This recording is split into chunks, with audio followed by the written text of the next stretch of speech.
Buongiorno Francesco, a te la linea. Grazie, grazie Natalia, la nostra regista dalla freschissima e giovanilissima voce. Un abbraccione grande grande a Tina, come sempre. Un abbraccione grande grande a Matteo, come sempre. Oggi trasmissione da una location, come si dice, un po' diversa dall'usuale, perché i nonni devono partecipare ovviamente alle Olimpiadi dell'asilo infantile della nipotina e quindi essendo l'altra peraltro non ancora in età per l'asilo, comunque bisogna partecipare e bisogna farci vedere la nipotina perché sennò si offende. Ma la trasmissione ha gli stessi contenuti, la stessa intensità di sempre, perché come sempre è a braccio. Abbiamo parlato l'ultima volta della situazione venutasi a creare dopo la morte di Papa Leone XIV. XIII, scusate, qui non auguro lunga vita al Papa regnante. Abbiamo detto che già allora il tema dell'enciclica di Leone XIII fu sostanzialmente pace, lavoro, sicurezza, pace sociale, pace fra i popoli, pace nelle famiglie, perché allora, essendo tutte famiglie quasi, quelle dei dipendenti monoreddito, il salario non era sufficiente a ripagare il lavoro che veniva svolto.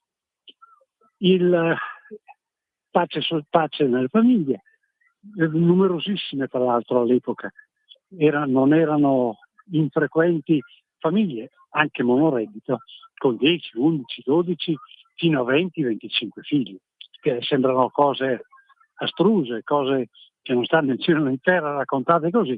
In realtà era così. Ancora adesso io conosco una famiglia di imprenditori bergamaschi che comprende 21 fratelli, quindi in effetti era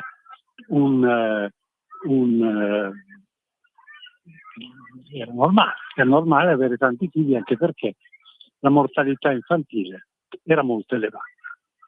Ora, quindi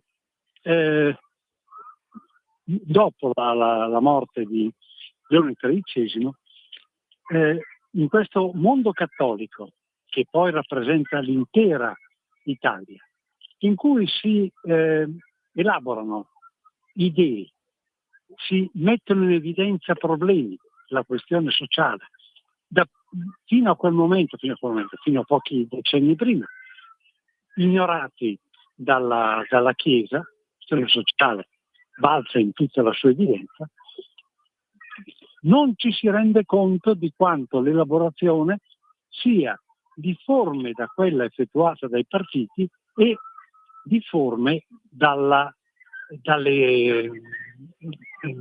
effettive esigenze istituzionali che sarebbero state già allora necessarie. Guardate che se ci pensate sembra di riferirci ai giorni nostri, né più né meno. La pace, lavoro, sicurezza è stato ribadito in piazza 2 o 3 settimane fa con Matteo, ed è tema filo conduttore, il filo conduttore di una manifestazione, ma è il filo conduttore di un'azione politica. È stato il filo conduttore dell'enciclica Rerum Novarum di Leone XIII. Ora, dopo la sua scomparsa, quella di Leone XIII, viene eletto Papa Pio X, Giuseppe Sarto, vescovo veneto, il quale nel mainstream seguito durante il Novecento e ancora oggi, perché rileva e prevale l'interpretazione tipo progressista anche tra i cattolici, il quale viene dipinto, viene visto come un conservatore, un soggetto che sostanzialmente ha fatto fare dei passi indietro rispetto alle novità dell'enciclica Rerum Novarum. In realtà non è così. Giuseppe Sarto è una persona colta, non è un diplomatico, è un pastore che ha vissuto nel suo Veneto a contatto con la sua gente, è stato eletto per via del veto posto dall'imperatore d'Austria al cardinal Rampolla del Tindaro, il quale era un diplomatico siciliano della scuola diplomatica e che quello sì che avrebbe bloccato ogni riflessione sociale nel mondo cattolico, viene eletto e di là da quello che si dice, il Papa Pio X accoglie le istanze sociali, capisce che la società è fratturata, che la società è divisa, che serve qualcos'altro, che non basta la grande enciclica Rerum Novarum di Leone XIII, del suo predecessore, serve altro. E la prima cosa che dice è che il mondo cattolico, ripeto, il 98% della popolazione italiana, in realtà ha bisogno, davvero ha bisogno, di una cultura.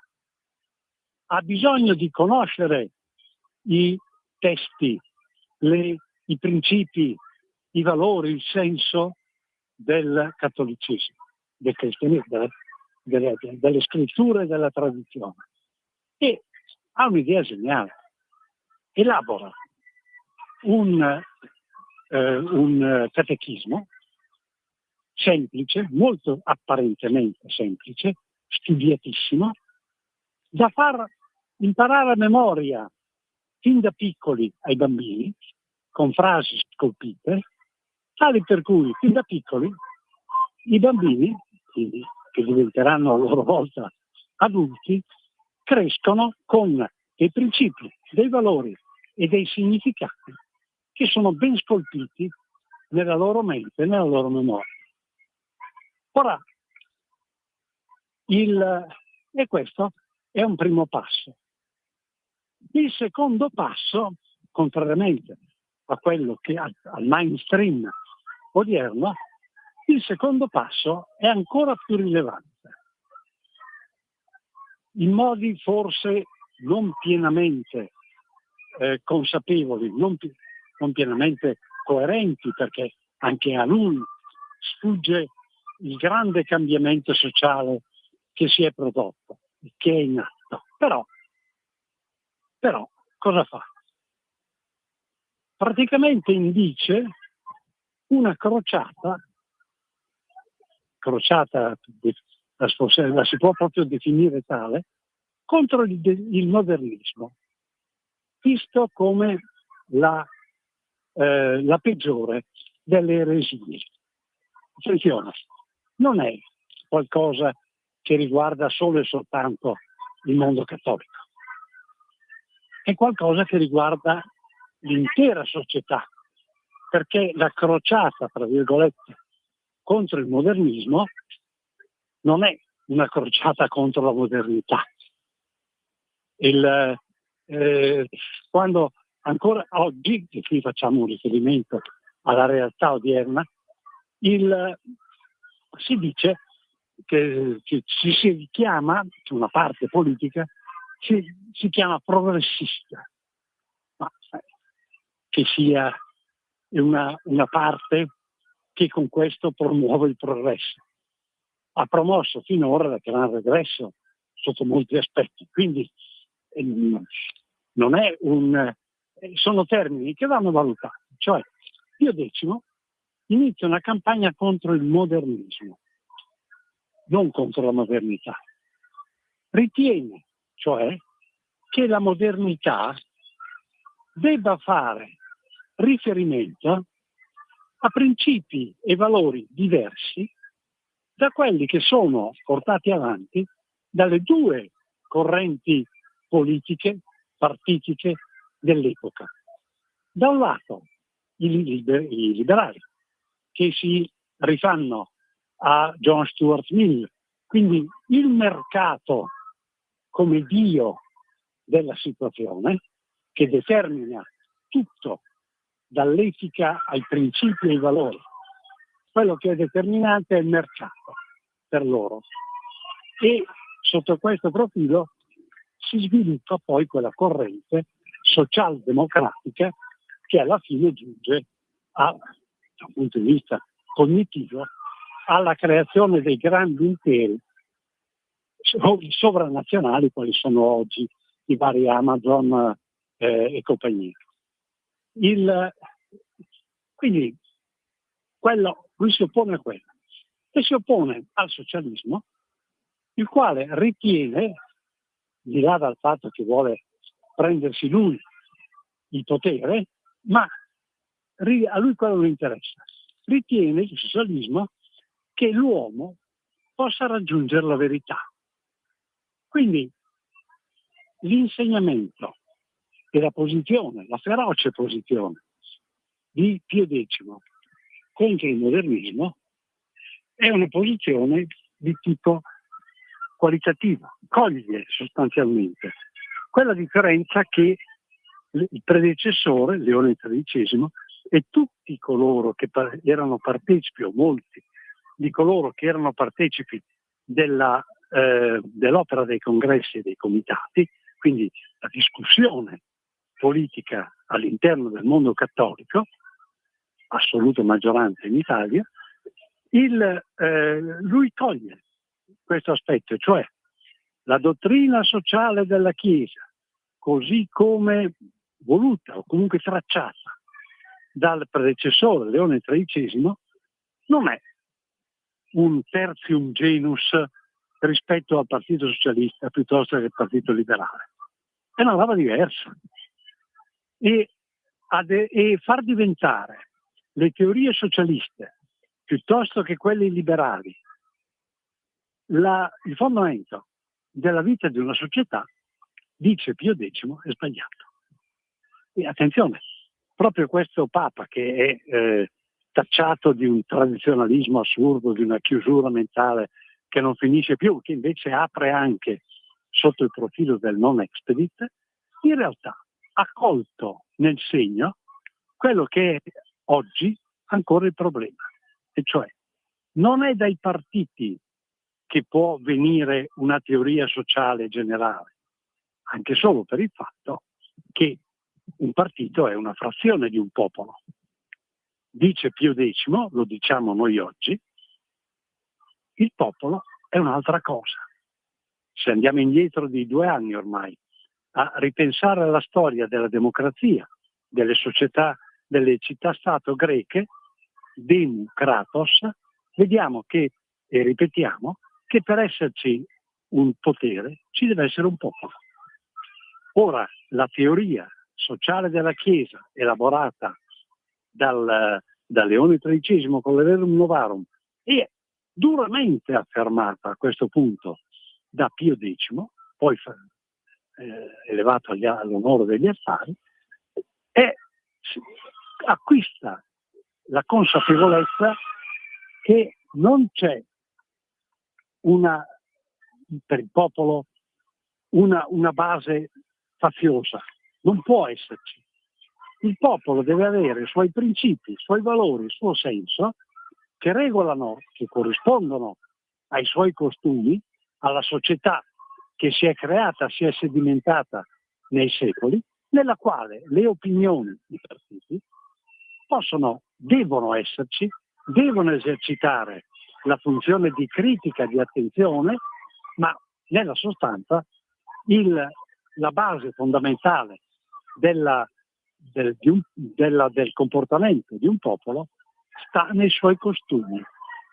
E nella capacità, nel potere di un popolo di utilizzare da sé le sue istituzioni, cioè praticamente di esercitare il potere.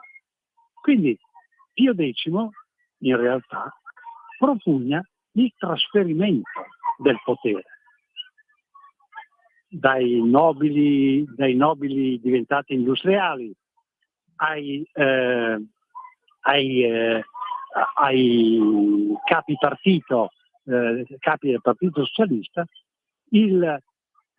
Ci sono espressioni di potere che non corrispondono al potere del popolo. Infatti il socialismo fa riferimento alla massa, non al popolo. Il popolo è escluso. Pio X fa questo passo. È un passo che, come tutta la storia di quell'epoca, fine dell'Ottocento, primi anni del Novecento, è largamente ignorata. Però è fondamentale, perché vediamo che i problemi di allora sono ancora quelli di oggi. Sono ancora quelli di oggi anche per il fatto che c'è un equivoco di fondo, perché Pio X si trova a dover affrontare, ad esempio, il fatto che, per esempio, Don Luigi Sturzo ritiene che la posizione della Chiesa, la posizione della dottrina sociale della Chiesa, debba essere tradotta o sostenuta da un partito, a propria volta. E lì ci sono diverse opinioni. L'opinione dei fondatori, dei movimenti che hanno poi dato luogo alla formazione dell'Università Cattolica del Sacro Cuore di Milano non erano di quel parere, assolutamente. Erano contrari, erano per riprendere e sviluppare quella che, fondata già nel 1872, era la più antica associazione cattolica, l'Azione Cattolica.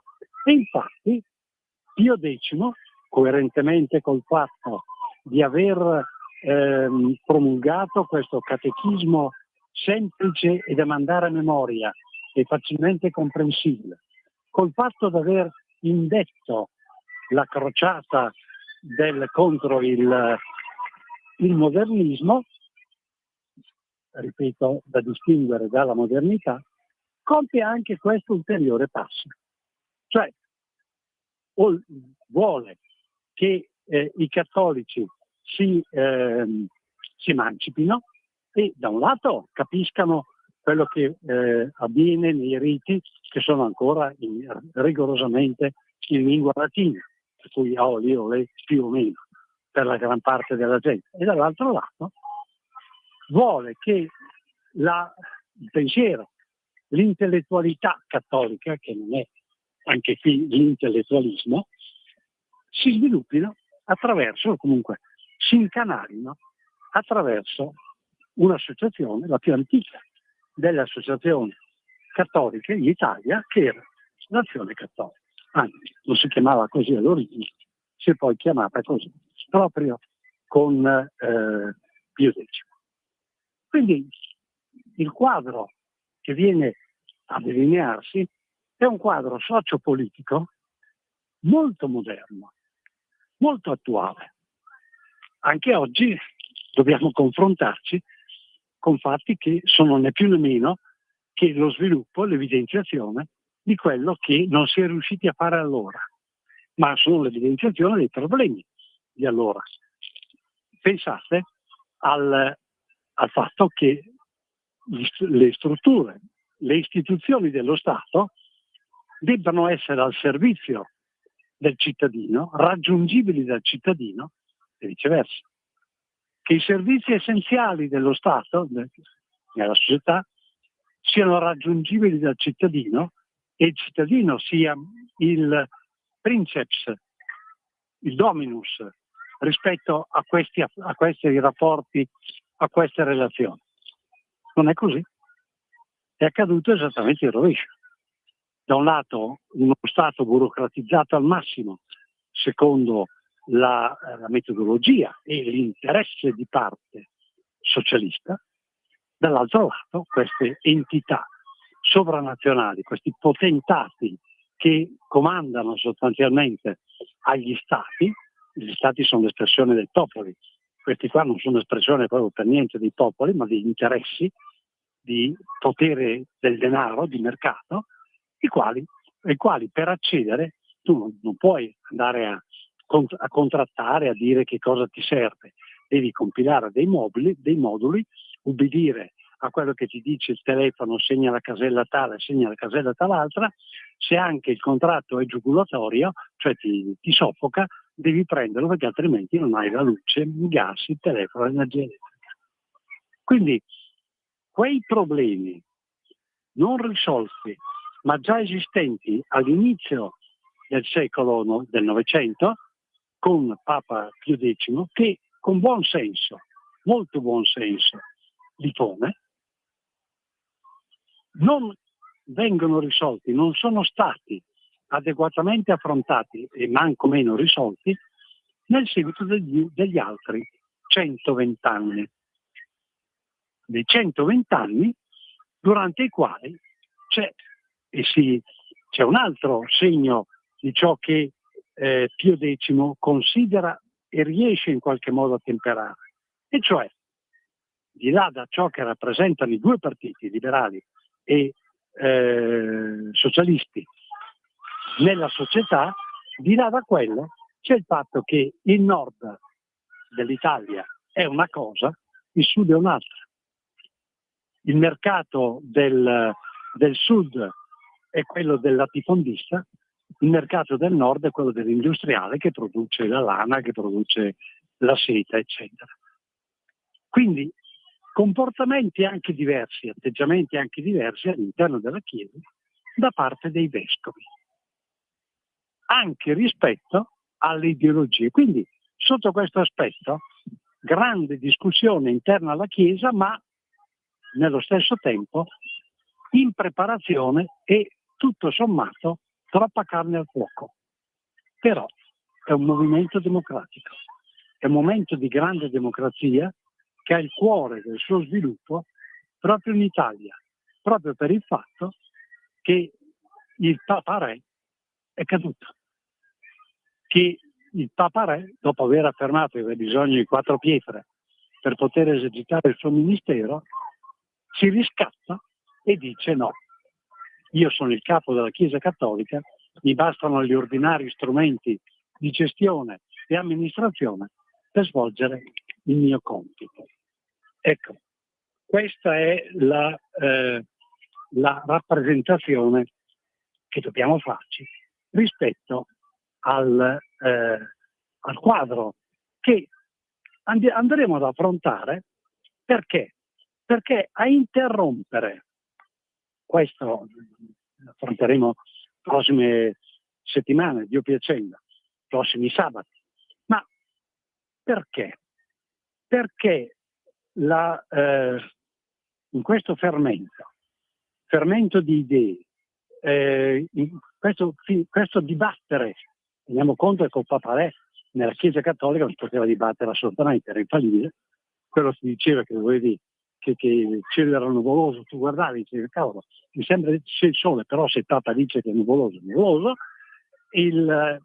voi capite che il dibattito che si apre va a accumulare secoli e secoli di ritardi. Quindi, come sempre capita, come spesso capita, è un po' come l'arrivo di un grande container con tantissimi articoli dentro, se viene scaricato tutto un po' alla rinfusa, il caos è generale e se ne cava abbastanza poco. In realtà non è che se ne sia cavato poco, se ne è cavato moltissimo.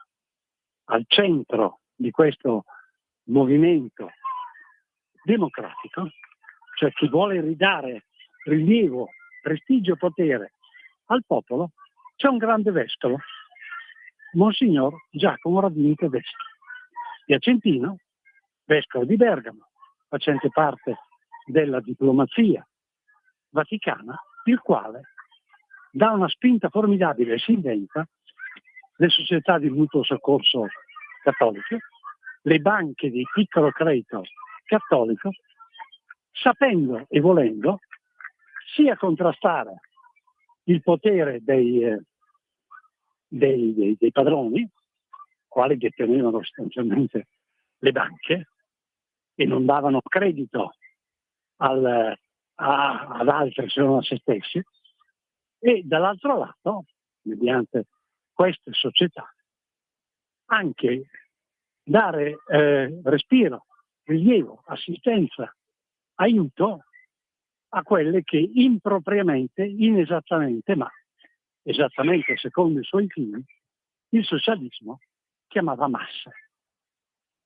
Attraverso queste istituzioni il popolo torna ad avere un peso, torna ad avere delle potenzialità, a sfruttare, a far valere le sue potenzialità, quelle che esistono. Mi sembra, non ho il solito orologio a portata di mano, mi sembra che il nostro tempo, il mio tempo, sia scaduto. Quindi, prossima settimana, il periodo che va sotto il pontificato di Pio X va allo scoppio della Prima Guerra Mondiale, durante la quale, tra l'altro, viene scelto come pontefice un genovese, Benedetto XV, il quale ha caratteristiche completamente diverse. Quello sì che, visto come grande profeta, intellettuale di pregio sicuramente, in realtà è passo indietro, è meno avanzato del povero vescovo popolare veneto Giuseppe Sarto, San Pio X. Noi ci risentiamo sabato, a Dio piacendo sempre, sabato prossimo alle 10 per cominciare a valutare questo periodo che ancora di più è in connessione con la nostra, con l'epoca attuale, con quello che stiamo vivendo attualmente. Io proseguo a vedere i giochi olimpici delle suore Orsolini in Somasca, della nipotina. Arrivederci e risentirci. Avete ascoltato